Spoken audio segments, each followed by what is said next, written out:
O STJ decidiu o tema de número 1257, que é um tema muito importante para as ações de improbidade administrativa, porque trata sobre a possibilidade de concessão de medida de indisponibilidade de bens contra o gestor, contra os terceiros que se beneficiarem do ato de improbidade administrativa e, especificamente, sobre a possibilidade de essa decretação de indisponibilidade de bens se estender, inclusive, para alcançar eventual condenação de multa civil. E, no caso, a gente vai ter o seguinte aqui. A redação originária da Lei de Improbidade Administrativa, ela previa que, quando o ato de improbidade causar lesão ao erário ou patrimônio público, poderá ser decretada a indisponibilidade dos bens do indiciado e dispõe que essa indisponibilidade poderia alcançar tanto o ressarcimento do dano quanto o acréscimo patrimonial decorrente de enriquecimento ilícito. Além disso, o artigo 16 da Lei de Improbidade Administrativa falava apenas na necessidade para a decretação de indisponibilidade da existência de fundados indícios de responsabilidade. Não exigia aqui comprovação do chamado periculum in mora ou perigo de dano irreparável, ou seja, não precisava demonstrar que o agente público ou um terceiro beneficiado pelo ato de improbidade, que eles estariam praticando atos de dilapidação do patrimônio, né? E por isso mesmo que o tema de número 701 do STJ era no sentido de que é possível a decretação da indisponibilidade, mesmo que ausente a comprovação ou mesmo a alegação de atos de dilapidação de patrimônio.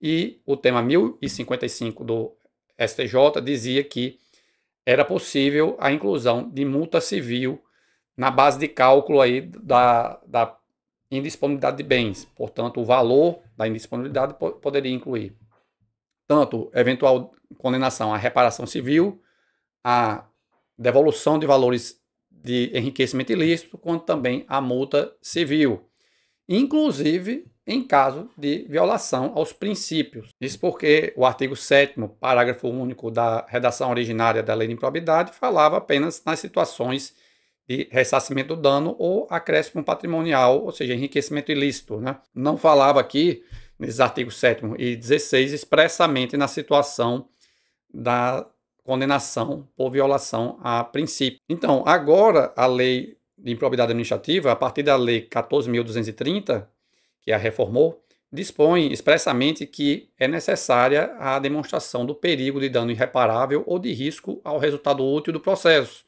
Portanto, é preciso que esteja demonstrado no pedido que a concessão dessa medida, se ela não for feita, a indisponibilidade dos bens, poderá haver algum risco à efetividade do processo, né? De outra mão, agora também a previsão de que essa indisponibilidade de bens ela serve exclusivamente para garantir o ressarcimento ao erário, portanto foram excluídos dessa medida tanto os valores a serem eventualmente aplicados para pagamento de multa civil, como também os valores de acréscimos patrimoniais decorrentes de enriquecimento ilícito, né? Ou seja, agora a legislação não permite mais a indisponibilidade de bens para garantir multa civil nem devolução de valores decorrentes de enriquecimento ilícito, né? Apenas para o ressarcimento ao erário. Eu acho que cabe até aqui uma certa crítica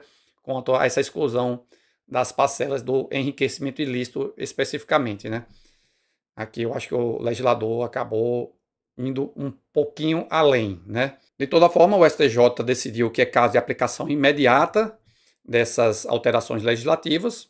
Isso porque o artigo 14 do CPC dispõe que as alterações sobre normas processuais, elas são aplicadas imediatamente aos processos em curso, né? E, da mesma forma, os artigos 493 e 533 dispõem que os magistrados devem observar fatos supervenientes, inclusive alterações normativas, que devam ser aplicadas ao caso, né? Então, no caso, o STJ disse que é caso de aplicar imediatamente aos processos em curso, inclusive com determinação de que os juízes reanalisem os processos em que já houve decretação de indisponibilidade para excluir das medidas já decretadas os valores que seriam para pagamento de multa civil. né? Então, a tese foi fixada no sentido de que as disposições da Lei 14.230 são aplicáveis aos processos em curso para regular o procedimento da tutela provisória de indisponibilidade de bens, de modo que as medidas já deferidas poderão ser reapreciadas para fins de adequação à atual redação dada à Lei de Improbidade Administrativa. Então, inclusive, com isso, houve o cancelamento dos temas de número 701 e 1055, que eu já mencionei anteriormente, né? O tema 701 dispensava a comprovação do perigo in mora, né, do perigo de dano irreparável, e o 705 permitia a inclusão da multa civil, inclusive em caso de violação de princípios. Então, ambos os temas aqui foram cancelados pelo STJ, então foram superados, né, pelo tema 1257.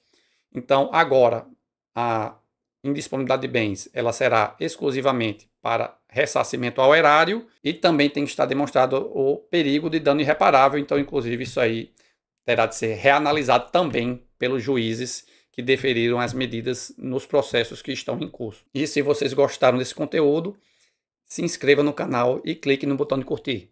Espero por vocês na próxima. Até mais!